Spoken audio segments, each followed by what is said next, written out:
News hit the streets yesterday that Kentucky alcohol regulators are moving to shut down the popular vintage bourbon retailer Justin's House of Bourbon. If you want to know what the issue at hand is, then you need to stick around.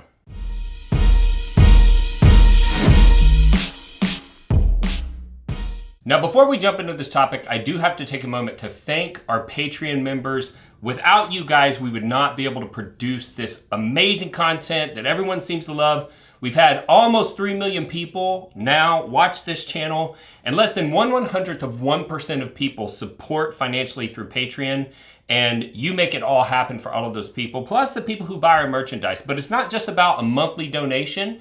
We also like to have member benefits. So there's bonus content, special offers, distillery takeovers where we go in, we're kind of king for the day, taste out of barrels. We usually do a barrel pick. Those barrel picks are exclusive to the Patreon members.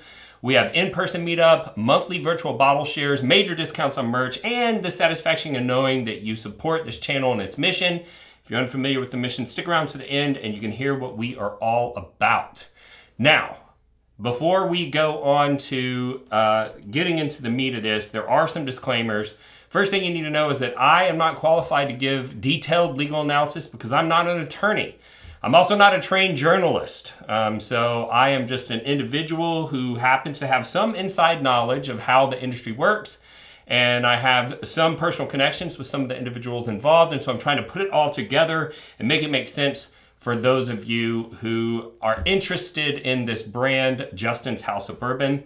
You also need to know that my whiskey company, The Prideful Goat, that I co-founded with Christopher Hart, is doing business with Bourbon Outfitter, which is one of the players involved in this situation. So let's jump into it. So first thing you need to know is in 2017, Kentucky passed a vintage spirits law.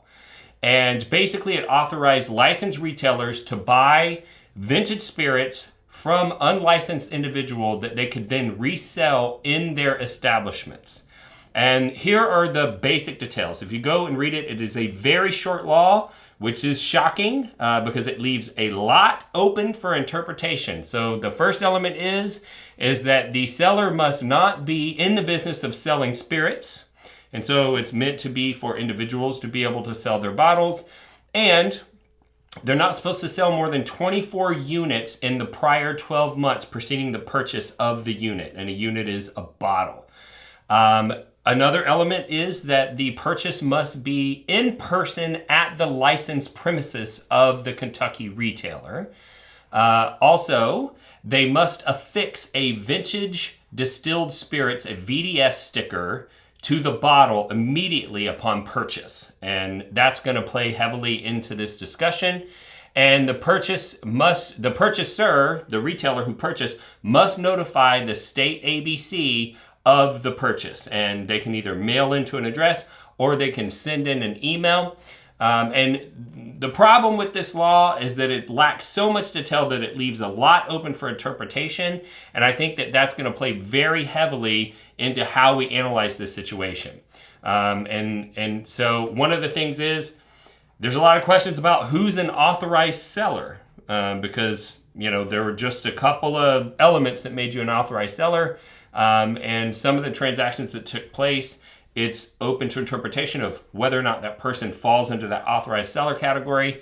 And then another question is, what is an on-premise purchase, right? So if there's an individual who's overseas and they ship the bottles, which is legal for them to do overseas, to ship into the United States, and then the bottles get here and they don't pay for the bottles until it lands on premise.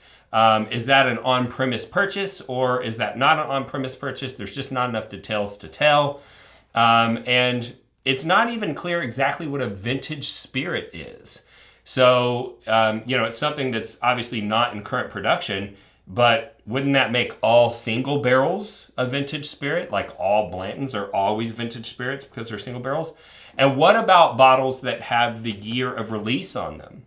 Because you can't buy 2022 Pappy 23 anymore, right? It's not available anymore. And so most of the vintage retail shops interpreted the law to their favor, and they were, potentially taking some poetic license, if you will, and interpreting those laws to their advantage so that they could buy more of what they knew that their customers want. And the other thing that you have to take into consideration is that the state of Kentucky did all of this to create a legal secondary market that the state could profit off of. And so they are not some, altruistic entity that was, trying to look out for the small businesses that were in their state and all that stuff. They saw that there was a hole in the market, and they decided that they were going to have their state be the one that took advantage of it, and that it was going to result in more opportunity inside their state because that's their job. So let's get into Justin's House of Bourbon, its actual business structure, and how that plays into this situation. So Justin's House of Bourbon they have 2 locations in Kentucky, one in Lexington, one in Louisville. And they have the exact same owners for the Justin's House of Bourbon locations as a licensed internet sales retailer in Washington, D.C. that we all know as Bourbon Outfitter.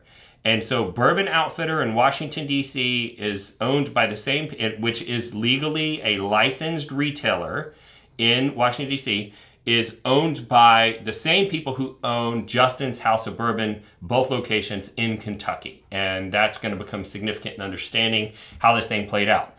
So something you need to understand about the District of Columbia is that you don't have to have a retail location to be a retail license holder. You can do all of your business by shipping direct to consumers. You can also, and this is very unique, you can get around the 3-tier system if a supplier doesn't have a wholesaler in the District of Columbia. The retailers can buy direct from the supplier. Remember, there's 3 tiers. There's the supplier, the wholesaler, and the retailer, and that is a nationwide law. But that second tier is not required in the District of Columbia. And because you can be a licensed retailer that doesn't have a shop, you can sell on your website and you can ship outside of the District of Columbia. And that's very important to understand as we unpack this thing. So many people view Justin's House of Bourbon as just a bar, because when they go there, they have the opportunity to pay a small amount of money to get a pour from an old vintage bottle or some epic hard to find bottle. But legally, they're actually a liquor store. And that's because of the liquor laws in Kentucky. So Justin's House of Bourbon can buy current products from state wholesalers in Kentucky, just like any other liquor store can. So if they can go to whoever the current distributor is for a supplier in that state, and they go, hey, we want to buy some bottles of this whiskey, they're allowed to do that. But they're also allowed to use the Kentucky Vintage Spirits Law to purchase rare and hard to find items directly from the public. Which they were doing both. Another thing to understand about Kentucky is that retail stores can sell a limited amount of liquor by the pour, kind of like a bar. And that's why a lot of people kind of think of Justin's House of Bourbon as a bar, but when you go there, you can buy by the pour, or you can buy an entire bottle off of their shelf. And they actually sell bottles from all sources, right? Either whether it be from a wholesaler or it be, from them buying through the Kentucky Vintage Spirits Law, as well as small samples of some of those bottles that they're able to acquire. And this is what's made them one of the favorite stops for people that are kind of on a bourbon pilgrimage and they're going to Kentucky and doing the trail. A lot of people like to go there in the evening when the distilleries are closed and wind down and seek out some pours of some pretty epic pours. And it appears that Justin's House of Bourbon was using the Kentucky Vintage Spirits Law to purchase large quantities of rare whiskey, and they were transferring those bottles between their 2 different retail locations in Kentucky, as well as sending some of the bottles to D.C., taking advantage of D.C. shipping laws, where they were then allowed to post those bottles on their website for sale and then mail those bottles direct to consumers who purchase them online, effectively creating a legal secondary market. And that is what it appears Justin's House of Bourbon was doing, along with Bourbon Outfitters. So kind of the backstory of what led up to this is there was a raid of all 3 locations in D.C. and the 2 locations in Kentucky in January. And what led up to that was supposedly in June of 2021, an investigator inspected one of the facilities, and they warned the manager that they had bottles that they didn't have proper labeling to indicate that they were purchased from the secondary market, that VDS sticker. So they didn't have that. And the reason why they put that into the law is they want you as a consumer to know that you're not buying a bottle that they got from a wholesaler. You're buying a bottle that they bought from an individual, and provenance could be questioned. So you don't know for sure whether or not it's a fake. And they had bottles in inventory that they hadn't properly reported to the state. And so there were two supposed violations in 2021, and that was you had bottles that weren't labeled, and you had bottles in your inventory that you had not reported to the state, and those are both requirements of the Kentucky Vintage Spirits Law. Supposedly, the Kentucky Department of Alcohol Beverage Control got complaints about illegal shipping from Justin's House of Bourbon, which I don't know if that's true, and if you're one of the people who reported them for selling bottles and shipping them to their customers' houses, screw you, because that's what we all wish the law would allow retailers to do. And the only reason they're not allowed to do it is because very powerful businesses are able to use very well-funded lobbyists to make sure that the laws don't change, so that the largest alcohol conglomerates on planet Earth continue to have a monopoly on what you spend your money on as a consumer. And these small business owners were trying to find a way to give consumers what they wanted. And so if somebody actually reported them, screw you. But regardless, according to the reports, because of that report in October of 2022, they sent undercover agents who were told that if they wanted a bottle shipped, that Justin's House of Bourbon would be able to transfer it to their DC store where shipping was legal. And as a result of that, they sent, in December of 2022, investigators back out. And again, they warned them that they had some bottles that didn't have proper VDS labeling on them. And all of this supposedly led to a raid on Justin's House of Bourbon's 2 locations and Bourbon Outfitters on the same day in January. I believe it was January 17th of 2023. So now you've got investigations going on in the District of Columbia, and you've got investigations going on in Kentucky. And in DC, they seized hundreds of bottles, and they were placed in voluntary detention. So Bourbon Outfitters was not fighting with them on that.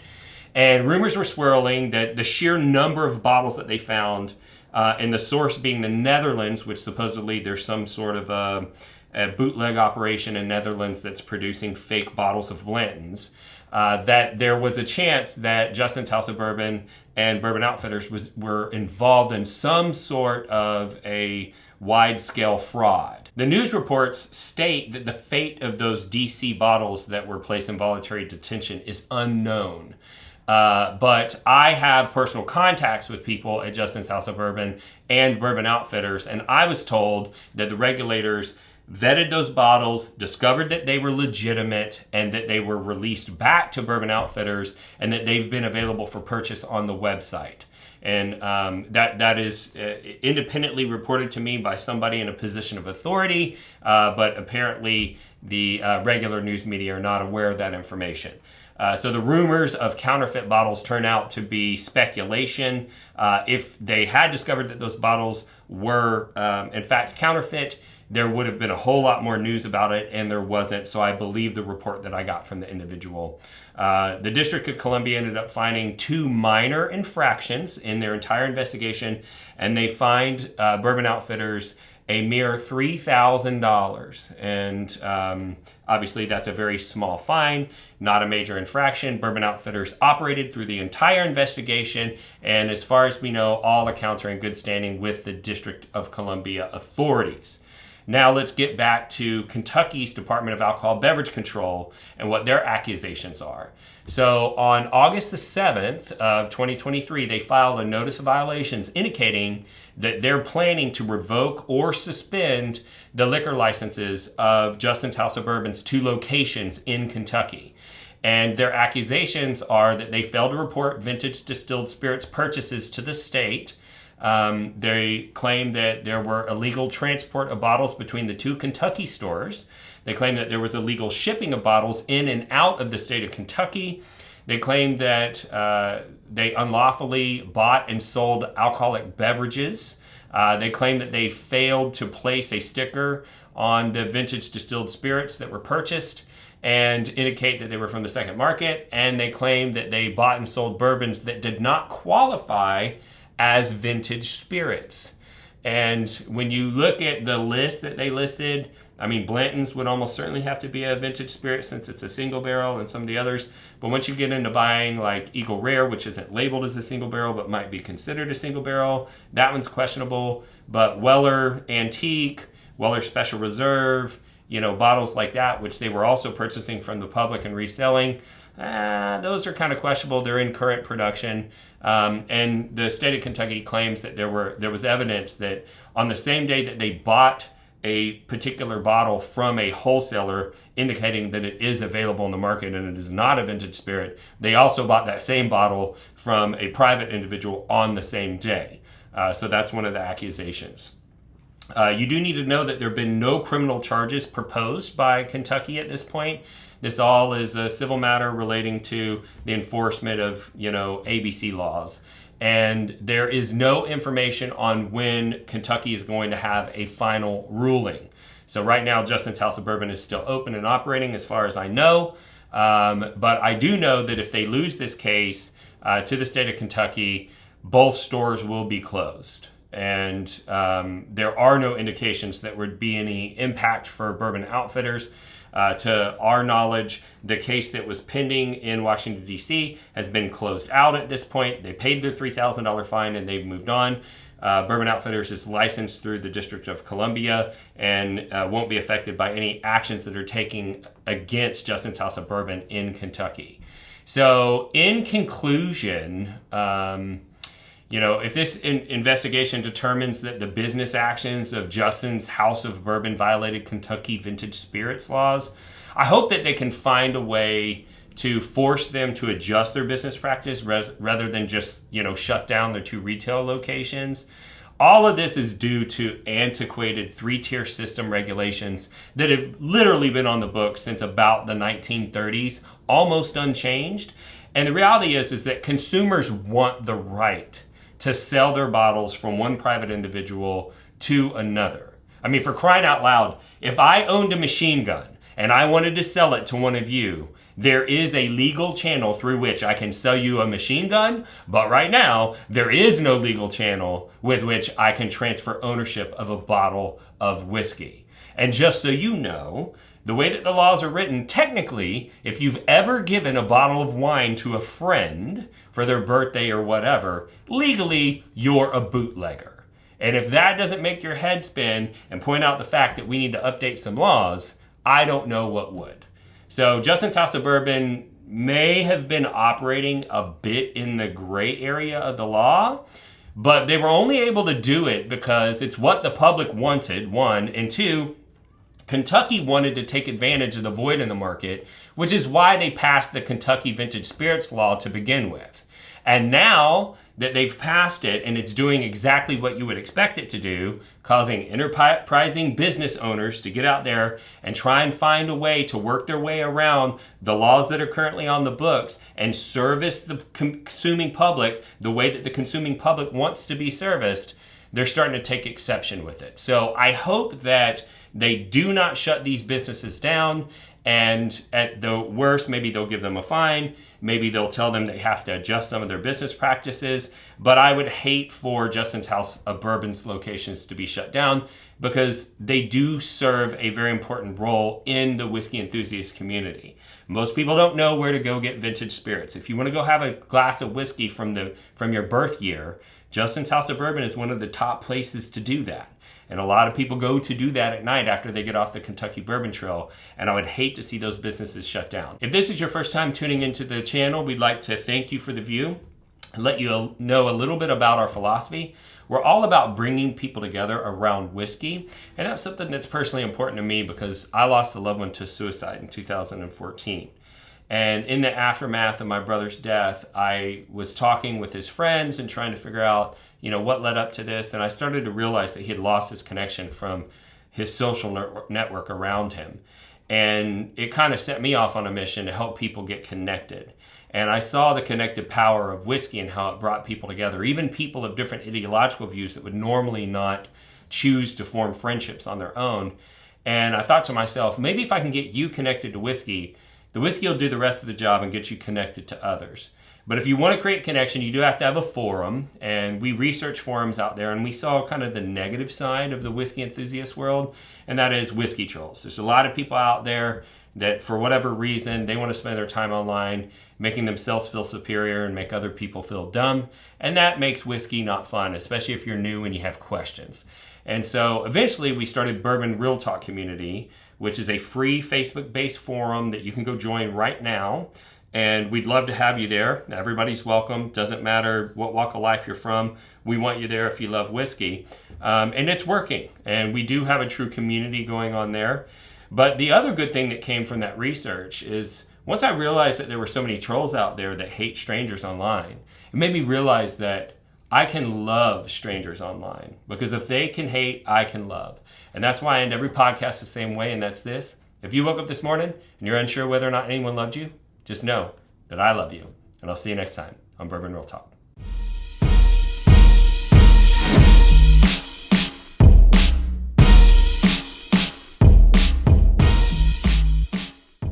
News hit the streets yesterday that the Kentucky alcohol regulators are moving to shut down the popular Bourbon? Me? Okay.